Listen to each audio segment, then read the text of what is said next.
My name is Yvette Goodyear, and I'm an Extension Agent with UF-IFAS Extension Martin County. Today I'm presenting some basic information on mangroves. This presentation was originally created as part of the Protecting Florida's Resources Best Management Practices 2020 annual training. That's a program for municipal and industry professionals. To learn more about this annual program, you can contact me by phone or email. For this presentation, we'll understand a little bit more about the importance of mangroves and the protections for them, and we'll learn the unique characteristics of the three types of mangroves growing in Martin County. So mangroves are vitally important to us here in Florida. First, they protect our shorelines from storm surges, and they stabilize the shoreline, preventing erosion. Mangroves also shelter most of the recreationally and commercially important fisheries that contribute to our economy and quality of life. Being positioned between our urban lands and waterways, mangroves filter water and help protect our coral reefs and seagrasses from sediments and other pollutants in our stormwater runoff.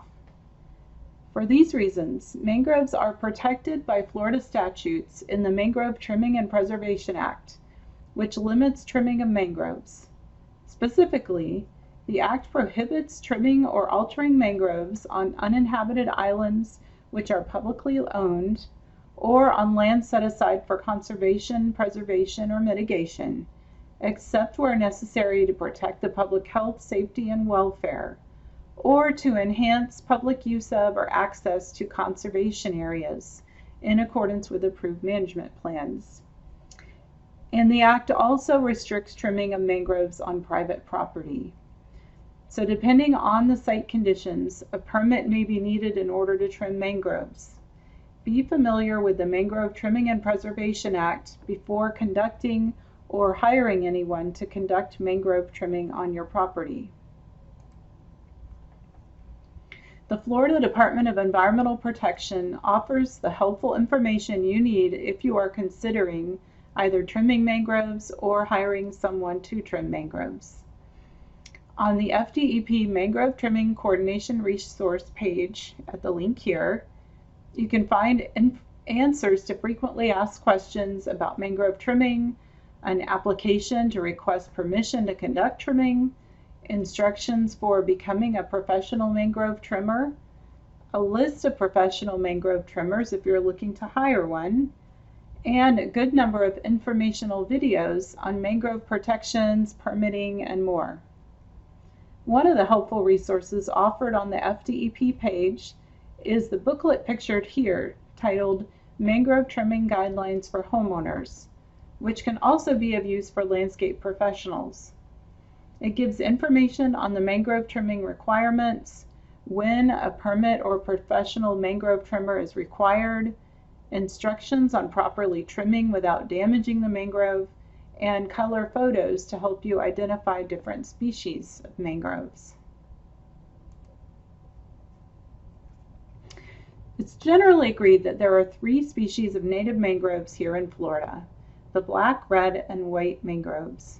We will learn identifying characteristics of each in the next few slides. Looking at the mangrove leaf tip or leaf apex, the white mangrove, shown in the right-hand pictures, are more rounded or obtuse than red and black mangroves, which are bluntly acute at the tips of the leaves. But there is considerable variability.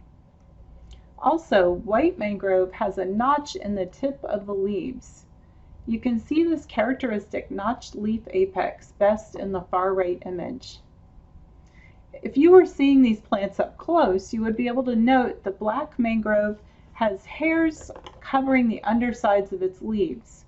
That's what gives the black mangrove a light green or gray coloration on the lower leaf surface.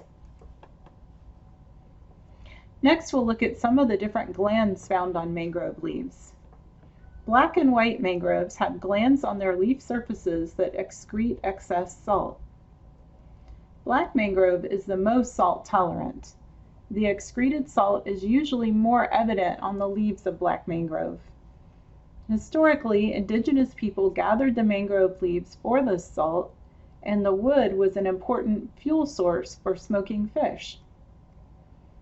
On the white mangrove, in addition to their salt-excreting glands located deep within the leaf tissue, white mangroves also have very distinct glands at the base of their leaves, through which they excrete nectar, like you would find in a flower.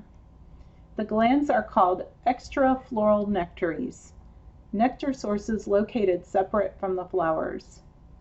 The nectary glands of white mangrove are shown in the picture on the right, just below the leaf. Red mangroves have the least salt tolerance. They don't have glands to excrete salt, but they do have the ability to exclude salt from entering their roots. Next, let's compare the roots of the three mangroves.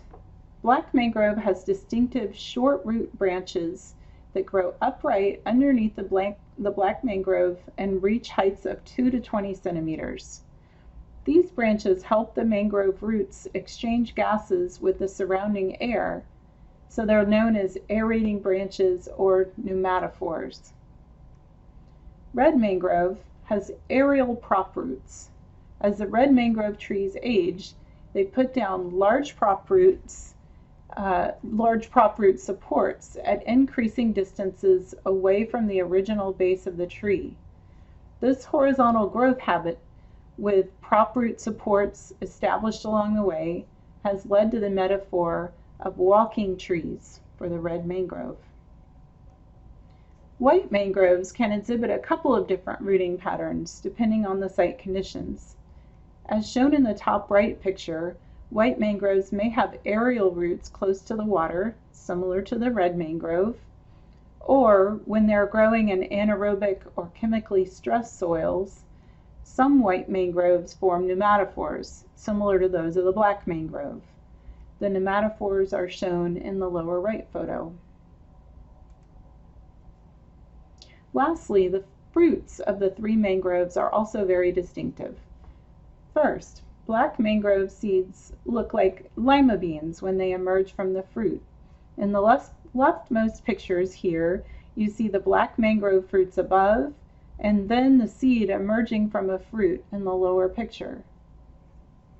Red mangrove fruits persist on the plant, often with a pencil-shaped propagule emerging from the base, extending up to 11 inches and varying from light green, dark green to a reddish brown in color. White mangrove has oblong fruit pods that are green to brownish and about 3/4 inches in length. Each pod contains one seed, and the fruit ripens in the fall. So here are some references for the information shared in this presentation.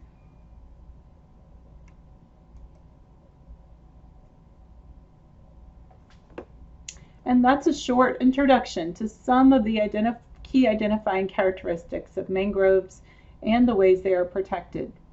We can all do our part to protect mangroves by thinking twice before trimming them, following the Mangrove Trimming and Preservation Act requirements when we do trim mangroves, and sharing what we've learned with our friends, neighbors, and coworkers. If you have questions or would like more information, please contact your local UF-IFAS Extension office, or you can reach our Martin County office at the phone number and email provided here. Thank you for tuning in.